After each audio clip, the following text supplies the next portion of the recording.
네, 본 국감장을 바라보는 국민들은 민생에 목말라 있고 농민들은 생존의 갈증을 느끼고 있습니다.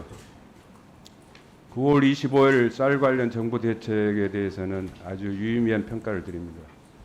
그 후속 조처가 신속하게 방향을 제대로 설정하고 예, 속도를 내줬으면 좋겠다라는 그런 부탁의 말씀도 드립니다. 예, 알겠습니다. 장관님, 누구나 다 우리 쌀을 주식으로 여기고 주곡이라고 말씀하셨고, 장관님도 그렇게 말씀하셨고, 또 매번 회자되는 얘기인데 생명산업이다, 안보산업이다 이런 얘기를 해왔습니다. 동의하시죠? 예, 동의합니다. 그런데 이 쌀에 대한 생명산업, 안보산업이라는 것을 말로만 하지 우리가 국방을 흔히 안보라고 하는데 그걸 시장에 맡깁니까? 그건 아니죠.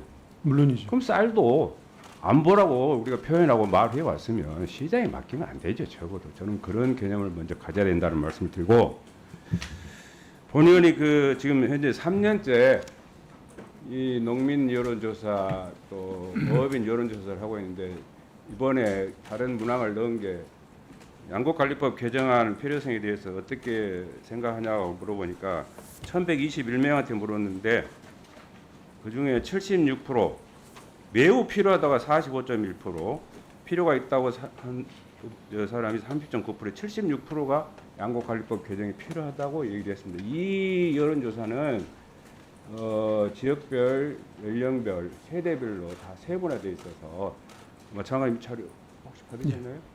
여기 있습니다. 참고를 한번 해보시고, 예, 예, 예. 여당에서 말씀하시는 무슨 당리당략, 포퓰리즘이 아니라는 것을 제가 반증하기 위해서 엄연한 현장은 농민들의 의견이라는 것을 제가 상기시켜 드립니다. 그거 말고도 볼 게 많이 있어요. 예, 제가 잘 읽어보도록 하겠습니다. 기왕 정부가 그런 대책을 통크게 발표를 했으니까 그 연장선상에서 농협의 주인이 되는 농민들의 피해를 줄이기 위해서 지금 현재 농협이 말하는 약 15만 톤의 그 재고미 액수로 환산하면 약 한 2,700억 정도 그 추정이 손실된다는데, 이 부분에 대해서는 정부가 그 손실에 대한 그런 배상을 할 그런 생각이 혹시 없으신가요? 그래서 일단 2021년 산에 대해서 10만 톤 범위 내에서 격리를 하겠다는 거고요. 격리를 하는데 아마 일선에 지금 가격이 많이 올라가고 있기 때문에 그 상당 부분 보전이 될 걸로 그렇게 봅니다. 단순히 재고미 손실을 농협에 해줘야 된다는 그런 얘기는 아니고, 이미 우리는 2017년도에 성공한 그런 시장 격리 사례가 있었습니다. 이해하시죠? 예, 예.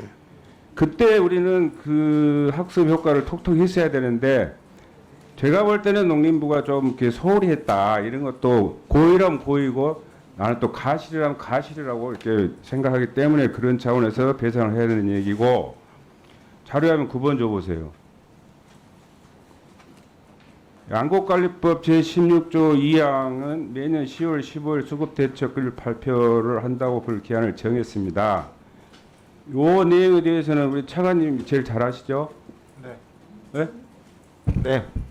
차관님 발언한 내용이니까 그런 걸로 보면은, 물론 소정의 발표가 10월 15일 전에 있기는 있었지만 우리가 말하는 시장 격리 같은 것은 수급 안정을 위한 발표는 좀 미흡했다.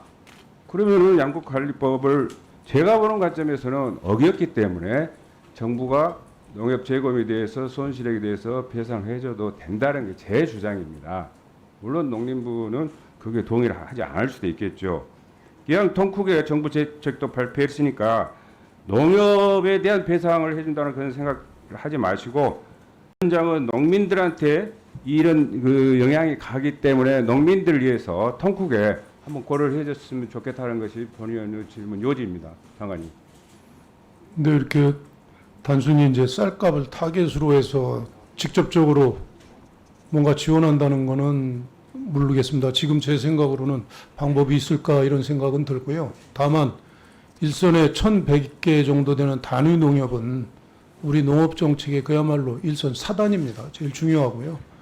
정부에서 종합적으로 그 일선 농협에 대해서 그 농협이 본래의 역할을 할 수 있도록 여러 가지 다양한 수단을 동원해서 어쨌든 정책적인 아니 배려를 그냥 해야 정부가 된다. 그런 통크 생각을 대책을 합니다. 발표를 안 했으면 이런 주장을 안 하는데 기약 한 거니까 이 정도는 충분히 해결할 수 있을 것 같아서 드리는 말씀이고 그 일선의 수많은 농협을 다 이렇게 그 배상을 하라는 그런 차원이 아니고 어차피 생산하는 농민들을 위해서 이런 정책을 발표했으니까 그 연장선상에서 검토해달라는 얘기입니다. 네, 저는 의원님 말씀을 예. 충분히 알겠습니다. 예. 그리고 다시 한번 이제 제 본의원의 질의를 정리를 하자면 이 쌀 산업에 대한 그런 여야의 인식의 차이가 있는 것 같지만 곰곰이 생각하면 저는 없는 것 같아요. 마찬가지로 정부도 장관님도 마찬가지니까 차제에 제가 다음 질의에 얘기를 하게 되는데 장관님을 비롯한 우리 농림부 관계 공무원들이 정말 오늘 장관께서 이 쌀이 주곡이라고 표현을 하셨는데 저는 아주 상당히 고무적으로 받아들였고 우리 쌀에 대한 반려들 이런 공무원들의 인식이 이 국감장을 다시 한번 획기적으로 전환했으면 좋겠다는 말씀. 장관이 그토록 주장하시는 분질미 정책이 꼭 성공하기를 바랍니다. 예, 감사합니다. 쌀값도 해결 안 되고 이모작을 자꾸 강조하시는데 이모작이 좀 어쩌고 삼모작이 어쩝니까? 가격이 맞아야죠.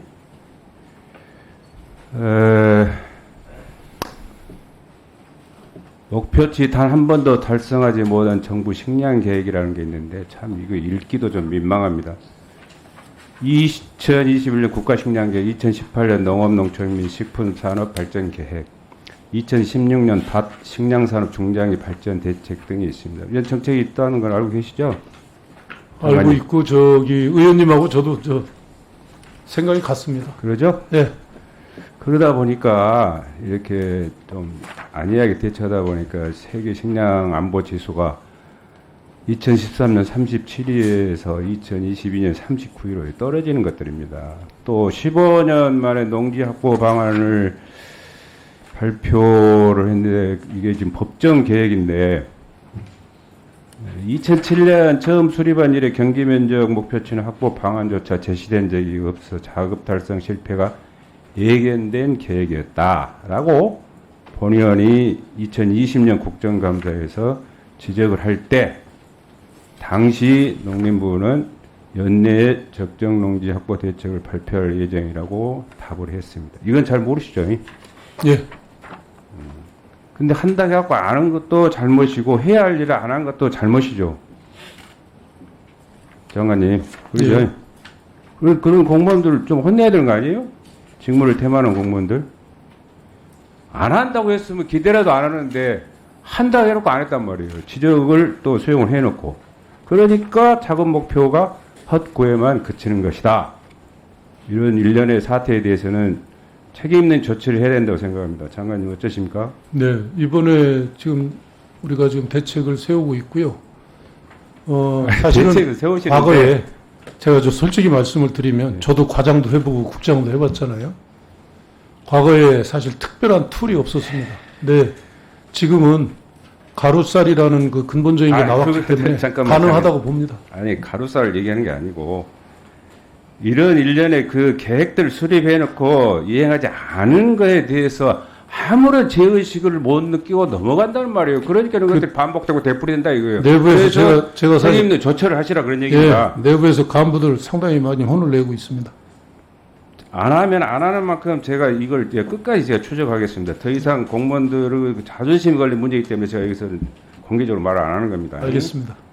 그다음에 그 밭기반 정비 계획인데 요것도 지금 2004년 이후 그 경기정리 사업이 온 경기정 사업이 좀 중단됐단 말이에요. 지방이양으로 넘어갔죠. 예, 근데 이게 지금 밭기반 정비 사업을 왜 해야 되냐면 여러 오늘 회의 석상에서 회자가 됐다시피 지금 고비용의 애국 인력들이 아니면 지금 일선에서 농사를 지을 수가 없어요. 그런 차원에서도 밭기반 정비 사업을 확대를 해야 되고 또 열악한 지방 정부 재원으로 이런 사업을 하기 어려우니까 다시 나는 중앙 정부가 이걸 쉽게 세워야 된다라는 그런 얘기도 하고, 또 생산성도 좀 높이려면 또 단위 면적당 뭐 수확량도 높이고 소득도 높이려면은 저는 이제는 밭 기반 정비를 높이기 위한 국가 사업화해야 된다라는 그런 생각을 갖습니다. 장관님 어떤 생각을 하시신가요? 그 밭기반 정비가 이제 지방이양 사업으로 넘어가 있는데 넘어간 걸 다시 가져오는 거는 현실적으로 굉장히 어려운 걸로 알고 있습니다. 근데 그러면 이 진흥청에서 떨어질 수밖에 없잖아요. 근데 의원님 그 진흥청에서 우리 밭은 문제가 뭐냐면 이게 감을 때 수분 공급이 전혀 안 되는 문제가 있거든요. 근데 그 지중 그 지표에서 한 40cm 밑으로 이렇게 트랙터가 심는 게 있어요. 밭 점적관이라고 그래가지고 그 기술을 개발해서 지금 여러 지자체에서 시범 사업을 하고 있는데 거의 저 반영구적입니다. 그 심으면. 자, 장관님 시간을 좀 네, 그런 쪽으로 한번 전략을 하십시다. 추진을 해볼 생각입니다. 장관님 말씀 틀렸다는 게 아니고, 어쨌든 그 고령화되어 있는 농어촌의 그 인력 수급을 위해서라도, 인건비 전략을 위해서라도, 상대적인 농어가 소득을 위해서라도 나는 밭기반 정비 사업이 필요하다고 주장을 하는 것이고, 방금 부실한 정부 식량 계획 책임자, 적정 농지 항폭 대책에 대한 그런 책임, 저조한 밭기반 정비율을 높이는데 등한시한 것에 대해서는 농림부가 책임 있는 저런 조처를 하고 대책을 세워야 된다라고 주장합니다. 예, 예.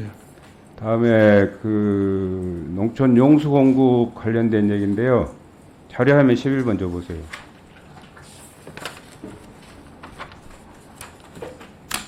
이거 좀 뭐 글자가 많은데요. 쉽게 말하면 2013년 계획 수립 당시 가뭄 취약 지역 면적이 전남과 충남이 각각 22.1%, 15.9%였어요. 그 전국에서 가장 많았고 현재도 그러고, 그런데 2022년 8월 현재 정작 농촌용수 개발 사업 선정 물량은 전남과 충남이 각각 11.4%, 10.9%에 불과하다. 이게 좀 뭔가 형평성이 안 맞다. 그런 것을 제가 좀 강조하는 겁니다. 네, 제가 챙겨보겠습니다. 배정 방식의 문제가 뭐냐면 2013년 계획 수립 당시 물량 총 29,000헥타르 중에서 지역 기존 진행되던 지역 그대로 계획에 반영해 놓고 나머지 23,000헥타르는 그나마 배분하지 않았어요. 자의적으로 이런 사업을 배분했다. 그래서 배정 방식도 나는 자세히 검토를 해야 된다. 그래서 더 이상 상대적으로 피해를 입었던 전남 지역이나 충남 지역에 좀 배려를 좀 해야 된다는 게 본의원 주장입니다. 요것도 농어촌 정비법 제7조에서 의무적으로 세우도록 한 농업 생산 기반 정비 계획을 올바로 수립을 좀 했고, 또 2018년에 새로 만들었어야 할 계획은 아직도 못 내놓고 있는 그런 형편이기 때문에 나는 우리 해당 공무원들한테 미안한 얘기지만 엄연한 직무유기다.